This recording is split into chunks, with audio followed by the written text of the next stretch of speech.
नमस्कार, रीवा 24 के आज के अंक में आपका स्वागत है। पहले जानते हैं एक नजर आज की प्रमुख खबरों पर। सिविल लाइन गोलीकांड में टीआई की जान तो बची, लेकिन जिम्मेदारों की गंभीर लापरवाही सामने आई। तीर्थ यात्रियों को लेकर जा रही बस नदी में पलटी। एक ही दिन में शहर में 2 चोरी की घटनाएं प्रकाश में आई और निकाला गया ताजिया। मुस्लिम समाज ने मनाया मुहर्रम पर्व। इन खबरों को आप विस्तार से देखें। तीर्थ यात्रियों को लेकर जा रही बस नदी में गिर गई, जिसमें एक महिला की मौत हो गई और 1 दर्जन से ज्यादा लोग घायल हुए हैं। सीधी जिले की अमिलिया थाना अंतर्गत हिनौती, पिपरोहर और कोलूडील के बंसल परिवार ने बस को बुक किया था। सुबह 8 बजे बस हिनौती अमिलिया से भगवान भोलेनाथ का दर्शन करने बढ़ौरा गई थी। वहीं पर पूजा अर्चना के बाद बस देवतालाब के लिए रवाना हुई। देवतालाब में भगवान भोलेनाथ के दर्शन के बाद बस में सवार होकर सभी अपने घर जा रहे थे। जैसे ही मऊगंज थाना क्षेत्र के दामोदरगढ़ पहाड़ में बस पहुंची तो बस का ब्रेक फेल हो गया। चालक सभी यात्रियों को बस से उतारकर बस को पहाड़ से नीचे ले गया। बस में सभी लोग जैसे ही फिर से सवार हुए, थोड़ी ही दूर पर बस नदी में जा गिरी। सूचना मिलते ही मौके पर पुलिस पहुंची और गंभीर घायलों को स्थानीय लोगों की मदद से सिविल अस्पताल मऊगंज लाया गया। घटना की जानकारी लगते ही क्षेत्रीय भाजपा विधायक प्रदीप पटेल अस्पताल पहुंचे और सभी घायलों का त्वरित उपचार कराने डॉक्टरों की टीम को तैयार किया। एसडीएम एपी द्विवेदी, एसडीओपी नवीन द्विवेदी अस्पताल पहुंचे हैं और घायलों के स्वास्थ्य की जानकारी ली।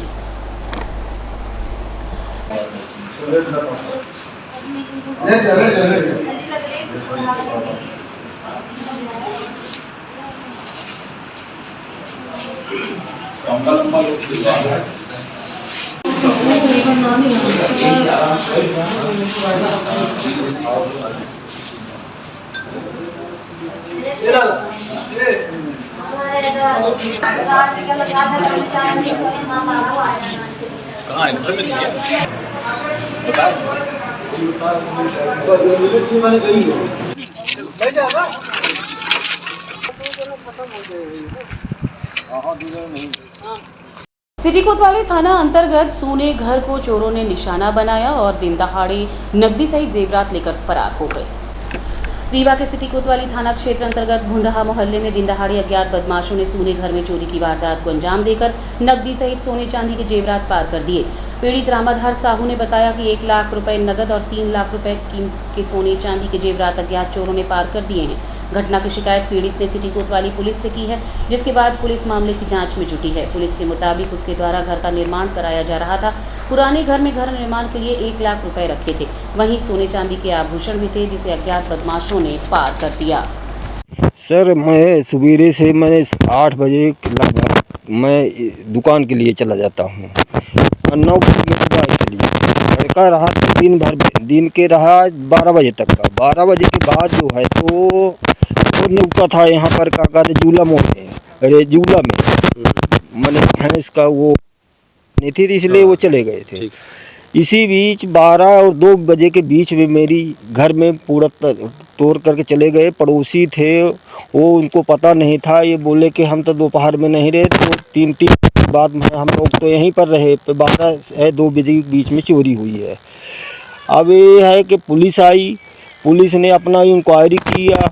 कल 100 नंबर को फ़ोन लगाया, उसने कहा कि हम कल देखेंगे, भाई आओ रिपोर्ट लिखवाओ।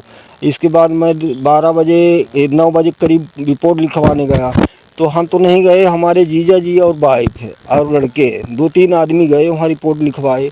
इसके बाद जो आज पुलिस आई एक, तो उसने देखा तो कहा कि तो ये तुम्हारी गलती है, ये आपको घर ताकना चाहिए और क्यों नहीं ताकि आप अपना घर तक इतना पैसा रखते हो, ये आपकी जवाबदारी है कि घर ताके क्या हम घर पर फिरेंगे, क्या घर ताकने पड़ेंगे। अब बताइए कि मैं घर में काम लगाया था, घर में जब काम लगाया था तो पैसा नहीं रखेंगे तो हम घर का काम कैसे करवाएंगे। इसीलिए अब हम तो दिन भर मजदूर आदमी हैं, तो काम नहीं करेंगे तो कैसे काम चलेगा हमारा। इसी बीच पुलिस वाले आए और बोले कि एक करके आप ढूंढ लाओ। हम किसको ढूंढ, कितने की चोरी हुई है आपके यहाँ? लगभग हमारा 1 लाख रुपये नकदी ले गए हैं और जेवरात कम से कम 1.5 लाख रुपये का जेवरात ले गए हैं। पुलिस ने क्या आश्वासन दिया है, क्या करे? पुलिस ने आया और देखा और वहाँ पर गए हमें और उससे निकल गए हैं, फिर बाद में नहीं आए। आपको जानकारी है किसने चोरी की, क्या जानकारी मिली है? जानकारी है कि यहीं पासे के हैं लड़के हैं, यही मोहल्ले के लड़के हैं। बाहर के होते तो इतनी घटना नहीं होती, जो और भी ज़्यादा घटना होती का जैसे तोड़े ताड़े हैं ऐसे नहीं होती। मने बाहर के होते तो सामान ले जाते, कुछ भी नहीं बाजता। तो ये यही समस्या है कि यहीं के लड़के हैं सब। सिविल लाइन गोलीकांड में मिनर्वा हॉस्पिटल के डॉक्टरों ने टीआई को बचा तो लिया, लेकिन इस बीच बड़ी लापरवाही सामने आई। दरअसल सुपर स्पेशलिटी के चिकित्सक कार्डियक डॉक्टर राकेश सोनी का कहना है कि गोली लगने के बाद सर्वप्रथम उन्होंने सीटी स्कैन करने की बात कही, लेकिन ये सुविधा यहाँ उपलब्ध नहीं। टेक्निकल हैंड के सहारे थाना प्रभारी को छोड़ा गया था, लेकिन जब चिकित्सक ने इलाज करने का प्रयास किया तो उन्हें नहीं करने दिया गया। आपको बता दें कि सरकारी सिस्टम का इतना मजबूत हो जाने के बाद भी रीवा जिले के कुछ माननीय का विश्वास अभी भी अपने विकास पर नहीं है। शायद इसलिए एक छोटे से ऑपरेशन को करने के लिए भोपाल और जबलपुर की टीम को बुलाया गया, जबकि सरकारी अस्पतालों में ये सुविधा रहेगी मौजूद है। और आखिरकार डॉक्टर राकेश सोनी की बात सच होती दिखाई दी, जब देखा गया कि गोलीकांड में घायल टीआई हितेन नाथ शर्मा को सीटी स्कैन सोनोग्राफी के लिए अस्पताल से निकालकर नेहरू नगर स्थित कॉस्मिक डिग्नोसिस सेंटर ले जाया गया। अब सवाल ये उठता है कि रीवा में दिन प्रतिदिन कुकुरमुत्तों की तरह नर्सिंग होम खुल रहे हैं और कुछ किराए के चिकित्सकों के भरोसे लोगों का इलाज भी चल रहा है, लेकिन इस तरह की घटनाओं में जब मानिए ही अपना विश्वास खो देंगे तो ऐसे विकास का क्या मतलब। मैं रीवा की जनता को बताना चाहूँगा कि किसी भी दुष्प्रचार और भड़कावे में ना आए, और इस तरह का किसी भी मरीज को अगर गोली लगती है तो सबसे पहले नियर बाय हॉस्पिटल में जाएं और सरकारी अस्पताल को प्रेफर करें। और अगर ज़्यादा अंतर नहीं है उसका सुपर स्पेशलिटी और घर का, तो सुपर स्पेशलिटी में आए, क्योंकि सरकार और यहाँ के स्थानीय माननीय नेताओं ने जो व्यवस्था दी है और सभी तरह के डॉक्टरों को यहाँ पर उपलब्ध कराया है सुपर स्पेशलिटी में, और सभी तरह की मशीन है, तो उसका उचित इलाज और समय पर इलाज बिना उसके जान और माल को खतरा के सबसे बढ़िया इलाज सुपर स्पेशलिटी में मिल सकता है। आप वहाँ भी गए थे, तो आपको भी बुलाया गया था क्योंकि मामला ऐसा था। क्या समझ में आया आपको वहाँ की क्या सुविधाएं हो सकती थी उनकी जान बचाने के लिए? क्या आप न जाते तो क्या वहाँ चिकित्सक इस तरह से अवेलेबल थे क्या? देखिए, मैं जैसे कि सुपर स्पेशलिटी में एक सरकारी हॉस्पिटल में हूँ, तो प्राइवेट हॉस्पिटल नहीं जाता, लेकिन मानवीय मूल्य पर ऊपर से आदेश के कारण मैं गया था, अपना जो भी मदद बन सकती थी उसके लिए। वहाँ जाने के बाद लेकिन जो हमने सलाह दी, मैंने जो सलाह दी मरीज के इलाज के लिए, उसको माना नहीं गया। इस कारण हम वहाँ से वापस आ गए और उसके बाद उन्हें हमारे बिना परामर्श के ही इलाज किया। जब आप वहाँ थे तो क्या वहाँ कार्डियक डॉक्टर मौजूद थे, विशेषज्ञ मौजूद थे, क्या वो कर सकते थे इस ऑपरेशन को? नहीं, अपने रीवा में सुपर स्पेशलिटी में ही कार्डियक थोरेसिक सर्जन है, और रीवा में और कोई डॉक्टर इस विशेषज्ञता का नहीं है। यहाँ मिलेगा, फिर क्यों यहाँ विश्वास नहीं हो? बिल्कुल, जनता को यही बताना चाहूँगा कि विश्वास ना करने वाली कोई बात नहीं है। और विशेष अस्पताल में भी काफ़ी इतनी मशीनें हैं जो रीवा के बड़े बड़े प्राइवेट नर्सिंग होमों में नहीं है। और इस मरीज़ को जो ज़रूरत थी, सबसे पहले उस मरीज़ का सीटी स्कैन कराया जाना बहुत ज़रूरी था, क्योंकि उससे पता चलता है कि जो गोली है एग्जैक्ट कहाँ पर है, किस ऑर्गन को डैमेज कर रही है, और उसके अनुसार ही ऑपरेशन का प्लान किया जा सकता है। मान लीजिए कई बार बुलेट होती है कि किसी ऑर्गन को डैमेज नहीं करती है, तो उस समय मरीज का जो ज़रूरत का इलाज है वो किया जाता है, और बुलेट को बाद में समय के अनुसार हैंडल किया जाता है। वहाँ सीटी स्कैन सुविधा थी क्या? आपने इसके लिए सजेशन दिया था वहाँ उसके लिए सीटी स्कैन करने के? जी, मैंने सजेशन दिया था। बाकी हाँ, सीटी स्कैन किया गया? उस मरीज़ का सीटी स्कैन मैं जब गया था तो नहीं था, और फिर उसके बाद मैंने कोई जानकारी नहीं ली वहाँ की वजह से। बिना सीटी स्कैन के, बिना टारगेट किए वो क्या प्रयास कर रहे, या गोली लगे आदमी को अंधेरे में गोली चला रहे थे क्या वहाँ डॉक्टर? ऐसा लगता है। मेरी तरफ मेरा ये कहना है कि मैं आपको ये कहूँगा कि हमारे केवल सरकारी सिस्टम पर जो दुष्प्रचार किया जा रहा है, मैं उसके प्रिवेंशन के लिए आप लोगों से बात कर रहा हूँ कि इस पर ही भरोसा करें। बाकी किसी निजी अस्पताल या नर्सिंग होम पे अंदर की बातों के लिए सॉरी। ये लोगों के रीवा की हालत थी, ये नहीं पता था कि कहाँ गोली लगी, तो क्या यहाँ आना उचित था या फिर वहाँ जाना? जी, श्री राजन शुक्ला जी का तो मैं बहुत धन्यवाद करना चाहूँगा, क्योंकि जो पर्सनल लेवल व्यक्तिगत तौर पे वो अस्पतालों और मरीजों के लिए करते हैं वो इंडिया में आपको शायद ही कहीं देखने मिले। मैं भी बाहर चंडीगढ़ में 7 साल रहा हूँ, इस तरह से हमको सुविधाएं नहीं थी कि कुछ भी दिक्कत हो तो हम बात कर सकें। और जैसे कि मैं बताया कि ये सुविधाएं जैसे उस मरीज़ को जो ज़रूरत थी, बिछे अस्पताल, संजय गांधी और सुपर स्पेशलिटी में अवेलेबल हैं ये चीज़ें। तो सरकार की ही प्रयास से मशीनें हैं और हम डॉक्टर हैं उस चीज़ के। यहाँ हम ये कह सकते हैं कि यहाँ के सरकारी सिस्टम को महत्व नहीं दिया गया। हाँ, दुष्प्रचार किया गया और चालाकी से लोगों ने शायद इसकी जो इमेज है ख़राब करने के लिए इस तरह का षड्यंत्र रचा। जी हाँ।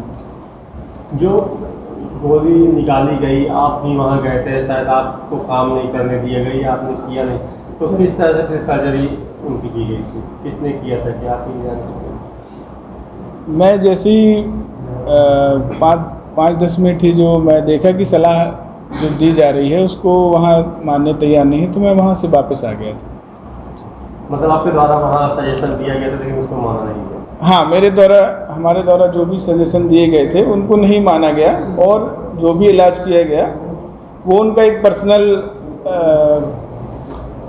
पर्सनल डिसीजन था और पर्सनल उनने अपना अनुसार निर्णय लिए।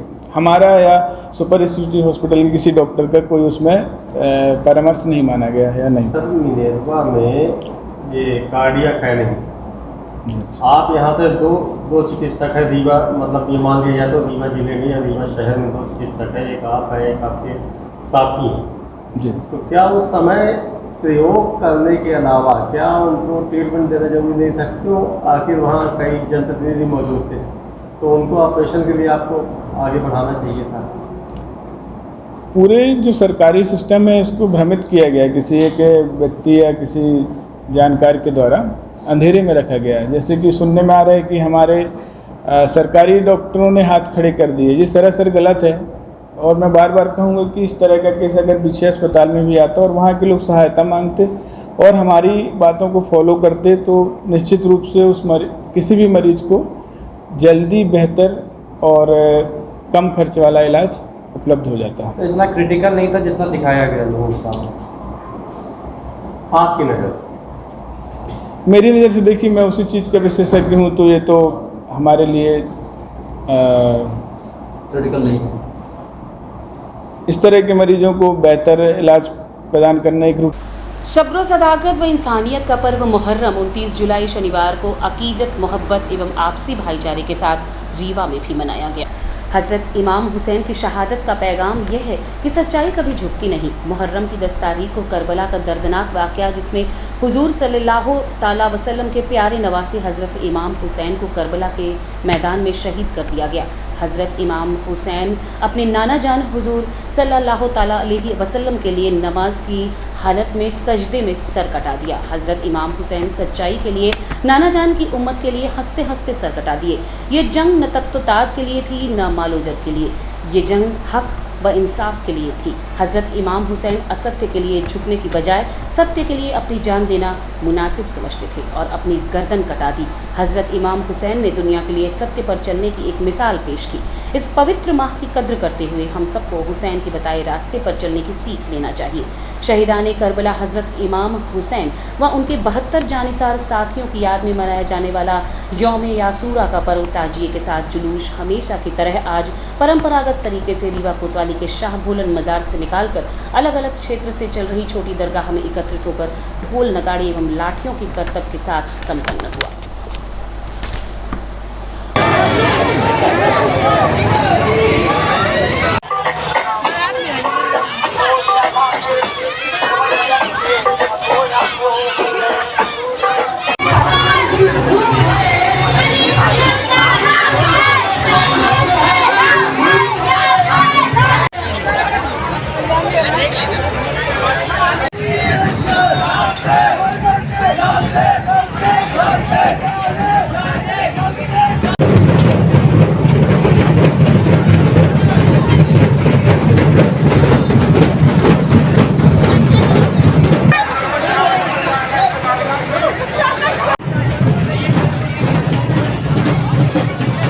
गोविंदगढ़ थाना अंतर्गत 25 वर्षीय युवक की लाश नहर से बरामद हुई है।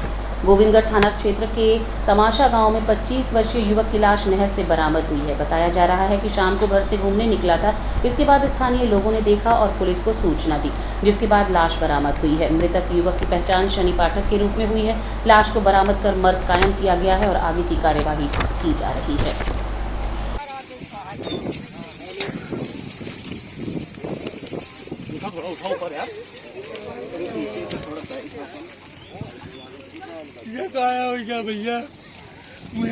और रुकेंगे एक छोटे से विराम के लिए। आप बने रहिए रीवा 24 न्यूज।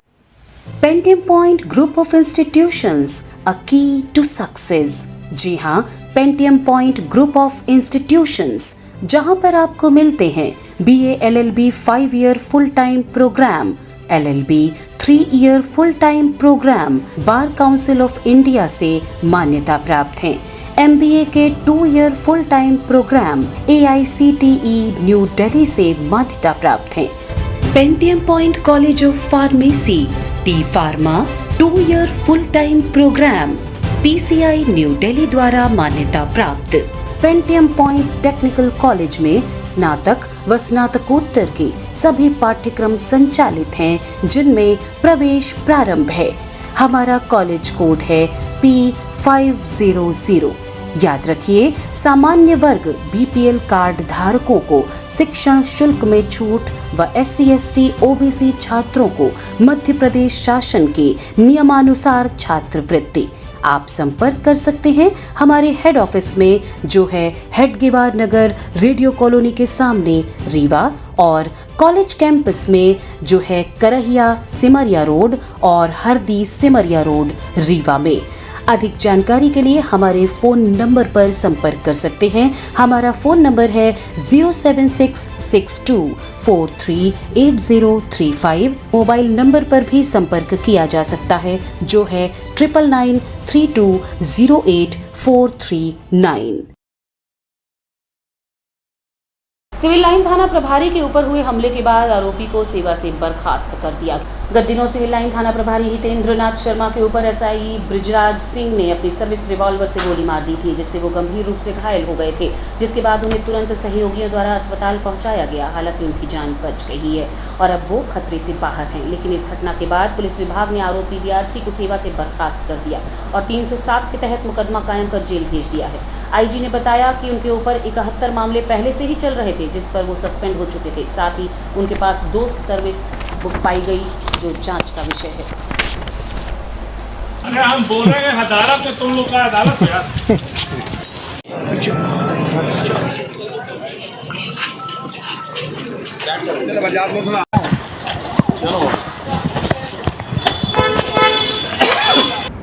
सर, ये सिविल लाइन में दुखद घटना हुई है, अब तक की जांच में क्या सामने आया और क्या कार्रवाई की?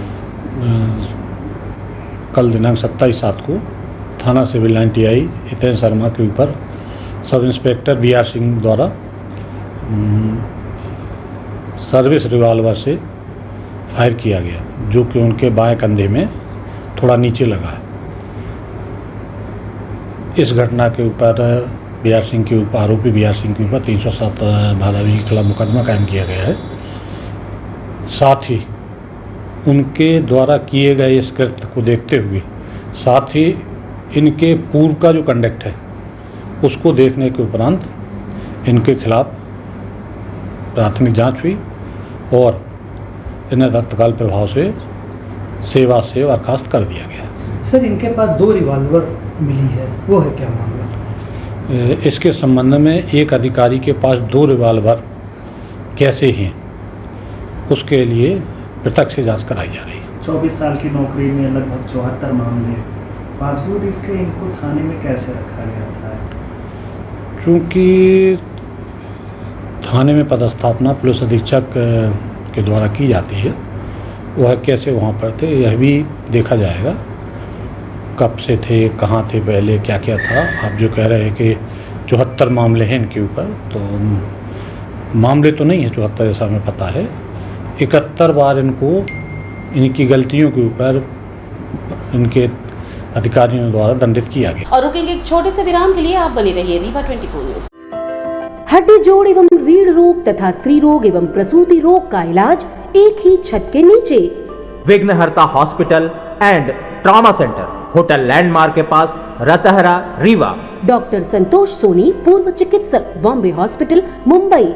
हड्डी जोड़ एवं रीढ़ रोग विशेषज्ञ, छोटे चीरे एवं दूरबीन विधि द्वारा हाथ तथा पैर की हड्डियों का ऑपरेशन।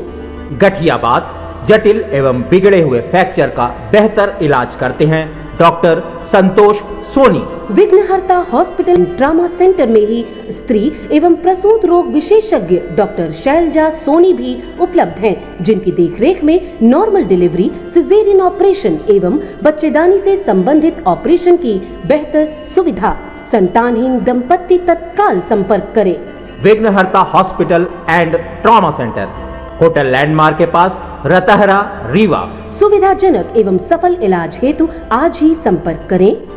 विघ्नहर्ता hospital and trauma centre, hotel landmark के पास, रतहरा, रीवा। मोबाइल नंबर 7828781983 अथवा 8462956774 पर। सुभाष चौक स्थित एक केक की दुकान में एसी पाइप काटने का मामला प्रकाश में आया है। सुभाष चौक के समीप अंगूरी बिल्डिंग में गहरवार केक के नाम से जितेंद्र सिंह की दुकान संचालित है। जितेंद्र सिंह ने बताया कि उनका घर बोदाबाग में है और केक की दुकान अंगूरी बिल्डिंग में खुली है। पीड़ित ने घटना की रिपोर्ट अमैया थाने में दर्ज करा दी है। वहीं चोर सीसीटीवी कैमरे में कैद हो गया है, जिसमें वो साफ दिखाई दे।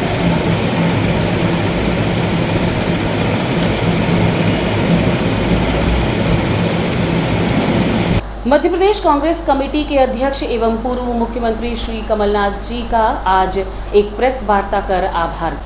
मध्य प्रदेश कांग्रेस कमेटी के अध्यक्ष एवं पूर्व मुख्यमंत्री श्री कमलनाथ जी के प्रति आज एक पत्रकार वार्ता कर सभी कामों के लिए आभार जताया गया। इसमें कांग्रेस सरकार प्रदेश में लागू कृषक न्याय योजना के लिए लागू करेगी, किसानों के लिए 5 सौगात देगी। कांग्रेस सरकार किसानों को सिंचाई के लिए 5 हॉर्स पावर तक के स्थायी एवं अस्थायी पंप पर बिजली निःशुल्क देगी और इसके साथ ही मध्य प्रदेश के किसानों का कर्ज भी माफ किया जाएगा।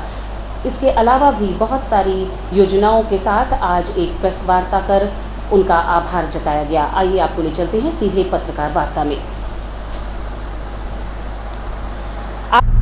11 लाख करोड़ जो लोन था वो माफ भी किया गया, किंतु उसके बाद खरीद फरोख्त के जरिए, षड्यंत्र के जरिए जनता के जनादेश से निर्वाचित कांग्रेस सरकार को भारतीय जनता पार्टी ने गिरा दिया और प्रदेश में भारतीय जनता पार्टी की सरकार आ गई और शिवराज सिंह जी की सरकार ने वो किसानों की जो ऋण माफी योजना है उसको तत्काल बंद कर दिया। आज आप देख रहे हैं कि किसानों की स्थिति प्रदेश में कैसी। एक तरफ जब मध्य प्रदेश में नरेंद्र मोदी जी आते हैं तो हमारे प्रधानमंत्री जी के सामने शिवराज सिंह चौहान झूठ बोल देते हैं, कहते हैं किसानों की आय मध्य प्रदेश में बढ़ी। वहीं ठीक इसके विपरीत सदन में स्वयं कृषि मंत्री एक जवाब लगाते हैं और उसमें ये जवाब में कहा जाता है, ये दिसंबर 2022 की बात है, वर्ष 2015-16 में किसानों की आमदनी 9800 रुपए प्रति माह थी जो घटकर 8300 रुपए बची। ये खुद प्रधानमंत्री जी के ही मंत्री जी के द्वारा सदन में बताया गया और वहां प्रधानमंत्री जी की सभा में मुख्यमंत्री साफ साफ ये झूठ बोलते हैं कि यहाँ आय में बढ़ोतरी हुई है, जबकि सत्य यह है कि मध्य प्रदेश उन 4 राज्यों में है जहां किसानों की आमदनी घटी हुई है। मैं आपको साथियों बताना चाहता हूं कि मध्य प्रदेश में बिजली के बिल ने किसानों को परेशान कर रखा है। बिजली की बिल की वसूली के लिए एमपी भी, जो हमारी स्टेट इलेक्ट्रिसिटी बोर्ड है, इतनी सख्ती बरतते हैं और इतना अत्याचार किसानों पे करते हैं, यहाँ तक कि किसानों के जो पालतू मवेशी है उनको तक छोड़ के उनको तक उठा ले जाने की धमकी देते हैं और उनके साथ विभिन्न किस्म के अत्याचार किए जाते हैं केवल बिल का दबाव बनाने के लिए। किसान की जो हमारे यहाँ बीमा राशि बड़े बड़े दावे किए जाते हैं फसल बीमा, पर हकीकत यह है कि फसल बीमा के लिए आपने लाखों किसानों को मध्य प्रदेश में अपात्र घोषित कर दिया है। मध्य प्रदेश में 20,000 से ज्यादा किसान आत्महत्या कर रहे हैं। मैं आपको एक आंकड़ा बताना चाहता हूं जो बड़ा स्पष्ट आंकड़ा है, ये रिपोर्टिंग है कि 20,489 किसानों ने भारतीय जनता पार्टी के राज्य में मध्य प्रदेश में आत्महत्या की। एक तरफ शिवराज सिंह सरकार किसान सम्मान निधि की बात करती है और दूसरी तरफ उनको किसानों को जानबूझकर अपात्र घोषित कर देती है कि उनको सम्मान निधि न देना पड़े। किसानों के खिलाफ बिजली के ढेरों मुकदमे और किसान इससे हताहत है। किसान की हालत यह है साथियों कि जब उसे खाद चाहिए तो उसे खाद नहीं मिलती, जब उसे बीज चाहिए तो उसे बीज नहीं मिलती, जब उसको बिजली चाहिए तो उसको बिजली नहीं मिलती। और पहले तो आप याद करिए, मामा जी एक घोषणा किया करते थे कि मामा जब आएगा। आज की खबरों में बस इतना ही। नई खबरों के साथ कल होंगे पुनः उपस्थित। अब दीजिए इजाजत। नमस्कार।